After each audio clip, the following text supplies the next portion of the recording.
Welcome back two nations academy. आज हम geography पढ़ रहे हैं। आपको शेड्यूल पता ही है कि कब हम क्या पढ़ रहे हैं। तो वेडनेसडे को हम जियोग्राफी और मैथमेटिक्स पढ़ेंगे। मैथमेटिक्स की क्लास इसके बाद आपको मिलेगी। जियोग्राफी की अभी क्लास चल रही है, तो ध्यान से सुनिए। हम जियोग्राफी में हाइपोथेसिस कंप्लीट कर चुके थे। एक आपका नेबुलर हाइपोथेसिस, ये ओरिजिन ऑफ दी अर्थ की बात कर रहे हैं। तो नेबुलर हाइपोथेसिस हम कंप्लीट कर चुके थे, जिसमें हमने जाना था कि आपका सन कैसे बना और आपके प्लैनेट्स कैसे बने।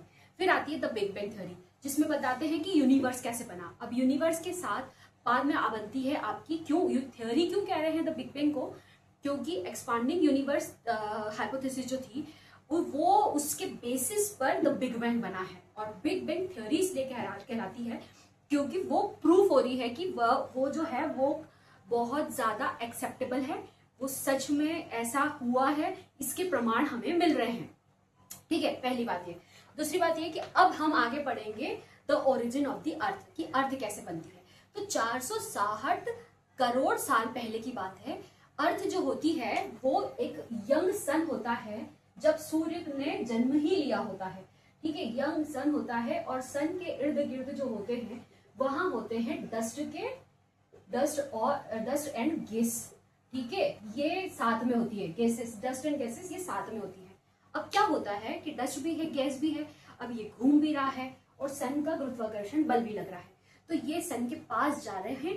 ठीक है, और सन के पास क्योंकि सन में बहुत हीट है, तो समझ लीजिए कि ये जो क्लाउड बनेगा, ये जो गोला बनेगा, ये जो बॉल बनेगी, ठीक है, ये जो बड़ी सी लार्ज बॉल बनेगी, इसमें मॉइस्चर नहीं होगा, क्योंकि सन की जो सोलर वेव्स होती हैं, सोलर विंड होती हैं, तेज जो सूर्य की किरणें भी हैं और वो विंड भी है, वो हवाएं भी हैं जो इसके एटमॉस्फेयर को हटा देगी। इसके अंदर मॉइस्चर रहेगा भी अगर, तो वो हटा देगी पूरी तरह से। ये बॉल बनती है बिल्कुल ड्राई, एक्सट्रीमली हॉट, और क्योंकि ये रोटेट हो रहे हैं तो ये आपस में टकरा के जुड़ जाते हैं। ऐसे हमारी अर्थ बनती है। अब क्योंकि सन के करीब होने के कारण अर्थ कैसी होती है, सबसे शुरू में एक्सट्रीमली हॉट होती है। ठीक है, एक्सट्रीमली बहुत ज्यादा गर्म होती है, बहुत ज्यादा गर्म होती है। सेकेंड, ड्राई होती है, सूखी रहती है, बिल्कुल मोल्टन फॉर्म में होती है, क्योंकि टेम्परेचर बहुत ज्यादा हो रहा है और रॉक जो है वो पिघल चुके हैं। डस्ट से पहले क्या बने, कंकर बने, कंकर से रॉक बने, और रॉक कंकर बने, छोटे छोटे पेबल्स बने, पेबल्स से रॉक बने, बड़े पत्थर बने, चट्टाने बनी, और फिर अर्थ बनी। तो मोल्टन फॉर्म में धीरे धीरे वो आने लग गए। मोल्टन फॉर्म में ही थी, धीरे धीरे ये जब एटमॉस्फेयर का जन्म हुआ तो ये ठोस होना शुरू है। यहाँ लैंड नहीं है, ध्यान से समझ लेना, लैंड की हम यहाँ पर बात नहीं कर रहे हैं, यहाँ लैंड उस टाइम पर नहीं थी।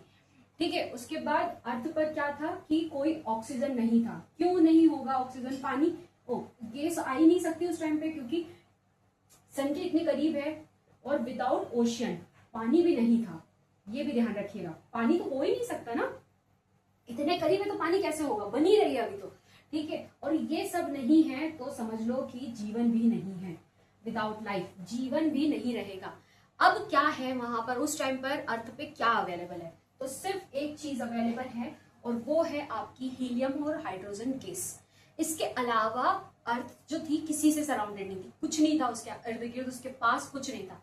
तो क्या थी ये, mainly surrounded by hydrogen and helium gases. ये दो गैसेस थी उस टाइम पे बस। अब क्या होता है, ये दो गैसेस थी।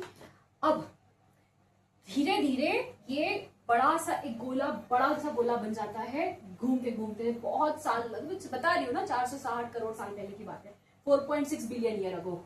ठीक है, तो घूमते गोला बना। अब ये गोले में आपका एटमॉस्फेयर कैसे बना, अब ये जानो। गोला अभी इस आकार में है, ये आकार है, गर्म है, सूखा है, मोल्टन फॉर्म में है, कुछ मोल्टन फॉर्म में कुछ सॉलिड, कुछ मोल्टन, इस तरह से फॉर्म में है। मोल्टन का मतलब बिल्कुल तरल नहीं होता है, एक बात हमेशा याद रखना, उसको लिक्विड कहते हैं। मोल्टन का मतलब होता है थोड़ा ठोस, थोड़ा आपका लिक्विड फॉर्म में होता है, थोड़ा तरल थोड़ा ठोस। ठीक है, उसको मोल्टन कहते हैं। ऑक्सीजन थी नहीं, ओशियन थे नहीं, पानी भी नहीं था, ऑक्सीजन भी नहीं थी, लाइफ भी नहीं थी, सिर्फ हीलियम और हाइड्रोजन थी। अब क्या होता है, अब इसमें ये घूम रही है और अर्थ घूमते घूमते घूमते घूमते किसी भी चीज को घुमाएंगे तो हैवी मटेरियल जो है वो सेंटर की तरफ चले जाएंगे। जो भारी मटेरियल है, ठीक है, जो भारी वस्तुएं हैं वो सेंटर की तरफ चली जाएगी। और ये वस्तुओं में मैं आपको मेटल्स की बात कर रही हूँ। कौन कौन से? आयरन और निकल जो है वो सेंटर की तरफ आ गया। हल्के जो गैसेस थी, ठीक है, जो गैसेस थी वो एटमोस्फेयर में चली गई।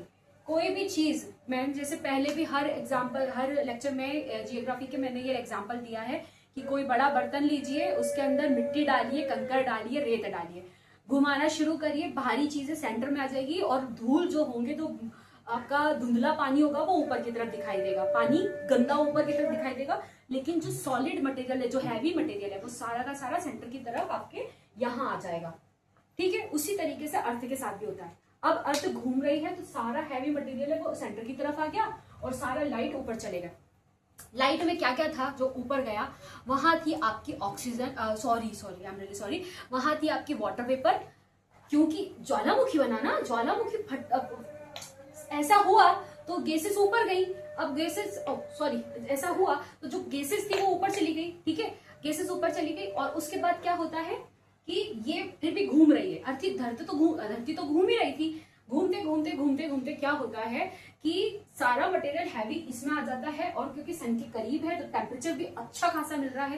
तो अब आता है ज्वालामुखी का उद्गार। और जहां वॉल्केनो फॉर्मेशन हुए तो वॉल्केनो के साथ जब वॉल्केनो इरप्ट होते हैं, जब ज्वालामुखी फटता है तो उसके साथ गैसेस निकलती है, वाटर वेपर निकलती है, वाष्प निकलती है, आपकी गैसेस निकलती है, वाष्प निकलती है। और वो गैसेस में कौन कौन सी थी? कार्बन डाइऑक्साइड थी, मीथेन थी, अमोनिया थी और नाइट्रोजन थी। ठीक है, ये गैसेस बाहर निकलती है। आप अर्थ के कंपोजिशंस में आपको एटमॉस्फेयर के कंपोजिशंस पढ़ाऊंगी तो आपको वहां पता चलेगा कि ऑक्सीजन ज्यादा है और जो CO2 है वो कम है। लेकिन यहाँ पर आप देखो सबसे पहले CO2 निकली है तो सोचो इसकी वजह से CO2 का टेम्परेचर मतलब परसेंटेज रहा उस टाइम पे क्या रहा होगा। फिर क्या होता है? ओशियन फॉर्म हुए, वाटर वेपर हुई। देखो जहां वाष्प निकली तो वाष्पीकरण की जो प्रक्रिया है, जो इवोपरेशन की जो प्रोसेस है वो स्टार्ट होनी शुरू हो जाएगी। ऊपर जाएगी, कंडेंस होएगी, बरसेगी तो क्या होगा? क्योंकि 460 करोड़ साल पुरानी की बात कर रहे हैं तो ऐसे ओशियन का निर्माण हुआ, ऐसे महासागरों का उद्गार हुआ।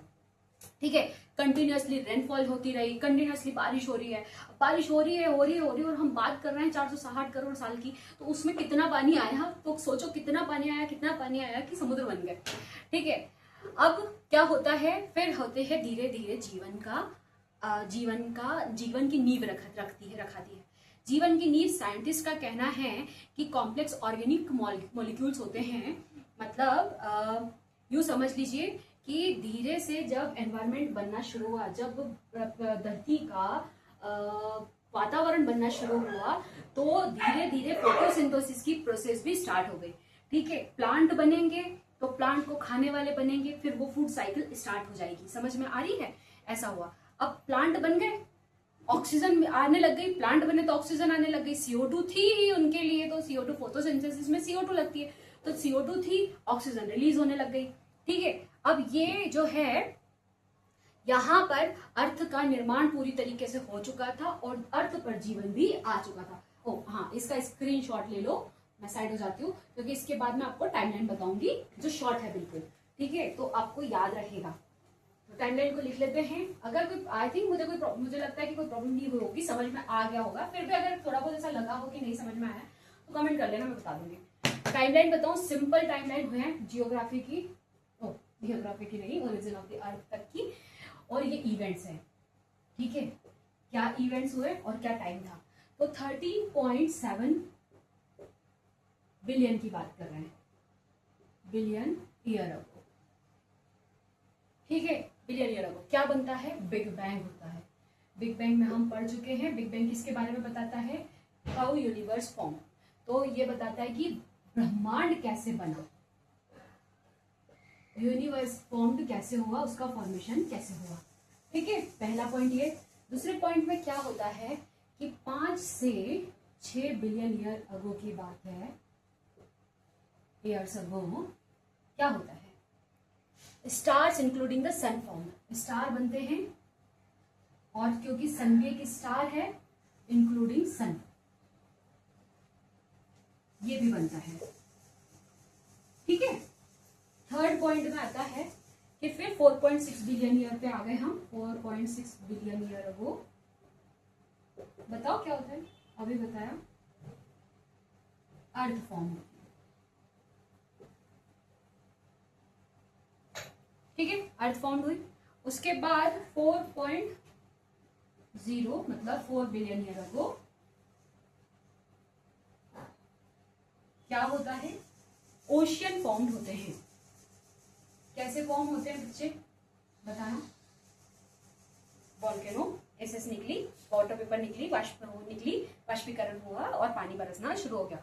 और ये वो वाष्पीकरण इतना बड़ा बादल बना कि कंटिन्यू बारिश होती रही, कंटिन्यू ज्वालामुखी फटते रहे, कंटिन्यू बारिश होती रही, कंटिन्यू एनवायरमेंट में पानी आता रहा, धरती पर पानी आता रहा तो जीवन आना शुरू हो गया। जहां पानी है जल ही जीवन है, ऐसे कहते ही है, ऐसे तो नहीं कहते जल ही जीवन है। स्क्रीनशॉट ले लो। फिफ्थ पॉइंट आगे बताऊंगी मैं, आई होप ले लिया होगा। ठीक है, और फिफ्थ पॉइंट, फिफ्थ पॉइंट कहता है अब ओशन बन गया भैया 3.8 बिलियन ईयर अगो की बात है, बिलियन ईयर्स अगो। अब क्या होता है, अब बनते हैं फर्स्ट लाइफ अपीयर्ड होती है। सोचो, पहली बार जीवन देखा गया। ठीक है, सिक्स्थ पॉइंट क्या है, 2.5 से 3 बिलियन ईयर की बात कर रहे हैं, इसके बीच की बात कर रहे हैं। इसके बीच में क्या होता है, फोटोसिंथेसिस इवॉल्व होती है,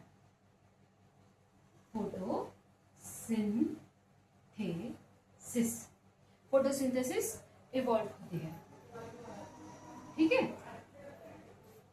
सेवंथ पॉइंट पे क्या है, सेवंथ पॉइंट पे है, फिर आता है 2 बिलियन की बात कर रहे हैं, 2 बिलियन ईयर्स अगो की। और यहाँ क्या होता है, यहाँ होता है आपकी ऑक्सीजन एक्यूमुलेट हो जाती है, ऑक्सीजन इकट्ठी हो जाती है, वातावरण में ऑक्सीजन की मात्रा आ जाती है, एक्यूमुलेटेड इन द एटमॉस्फेयर। ठीक है, इन द एटमॉस्फेयर। ओके, तो यहां तक क्लियर हो गया। अब इसके बाद नेक्स्ट हम पढ़ेंगे कि अब अर्थ धरती बन चुकी है, जीवन आ चुका है, धरती बन चुकी है, सब कुछ हो चुका है, जीवन अब आ चुका, तो अब आगे क्या होगी प्रक्रिया। अब जो है समुद्र तो बन गया है, अब पृथ्वी कैसे बनी, मतलब धरती पर लैंड कैसे बनी, जमीन कैसे आई, जमीन आई, जीव कैसे आए, ये वाले हम नेक्स्ट लेक्चर में कंप्लीट करेंगे। ओके, तब तक के लिए बाय, टेक केयर। इसका स्क्रीनशॉट ले लो, थोड़ा रोक रही हूँ मैं वीडियो को। ओके, चलो बाय।